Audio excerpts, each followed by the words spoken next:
Please be seated, everybody. Good afternoon.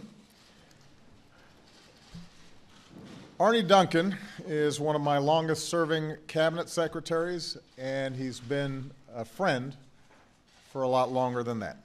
So it's with some regret and sorrow that I've accepted his decision to return to our hometown of Chicago. After more than 6 years of living in Washington, Arne's wonderful wife, Karen, and their excellent kids, Claire and Ryan, who are also buddies of mine, wanted to move back home. And that's meant, in the interim, a lot of time apart. So I'll be honest, I pushed Arne to stay. Sorry, guys. But I also know from personal experience how hard it is to be away from your family on a sustained basis. So while I will miss Arne deeply, he's more than earned the right to return home. Take a look at what Arne's accomplished over the last 6.5 years. He's one of the longest-serving secretaries of education in our history, and one of the more consequential. In just a few years, Arne and his team have delivered some incredible results at every stage of the educational experience. More than 30 states have upped their investment in early childhood education.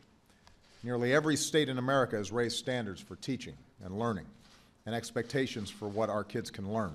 In Syria that I wanted to ask you about, starting with Russia's involvement.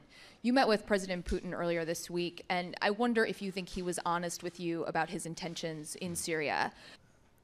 What started off as peaceful protests against Assad, the president,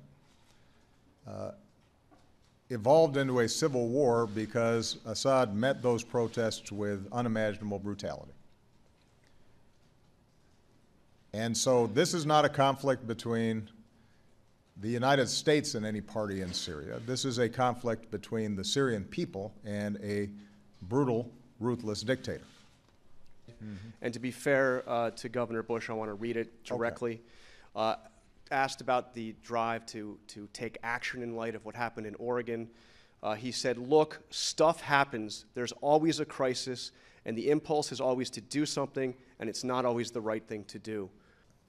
I've asked my team, as I have in the past, to scrub what kinds of authorities do we have to enforce the laws that we have in place more effectively to keep guns out of the hands of criminals?